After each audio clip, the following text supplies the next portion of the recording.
Mwenyekiti mstaafu wa Chama cha Demokrasia na Maendeleo Chadema mkoa wa Mbeya, Joseph Mwasote China wa China amefunguka kuhusu matukio ya maandamano ya huko nyuma, akidai kuwa ushiriki wa chama chake ungeongeza ukubwa wa matokeo yaliyojitokeza. Mwasote ametoa kauli hiyo nzito Juni 7, 2026 nyumbani kwake Tunduma mkoani Songwe alipotembelewa na mwandishi wa habari akirejea tathmini yake ya matukio yaliyojitokeza mnamo Oktoba 29, 2025.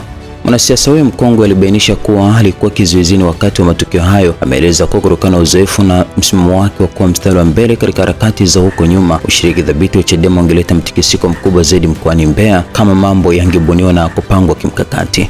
Oktoba 29, 2025 nilikuwa ndani, lakini niseme tu tungeandamana sisi na vile ambavyo mimi naamini kwa nilivyokuwa mstari wa mbele huko nyuma. Yaani kama Chadema wangeshiriki, haya maafa yaliyotokea Oktoba 29, 2025 yangekuwa madogo, amedai Mwasote. Kiongozi huyo mstaafu ameenda mbali zaidi na kueleza kuwa uwezo wa chama hicho katika kuhamasisha umma una uzito mkubwa kiasi kwamba ushiriki wao moja kwa moja ungebadilisha kabisa taswira na ukubwa wa matokeo ya harakati hizo zilizopangwa na vyombo vya dola. Na hata Mbeya, kama kweli Chadema, ningejua kiukweli Chadema kwenye hili kama ingeshirikishwa na ikapangwa vizuri, maafa ingekuwa makubwa sana, maana mimi tu huwezi kunitoa kwenye maandamano, ameweka mkazo Mwasote akieleza msimamo wake binafsi.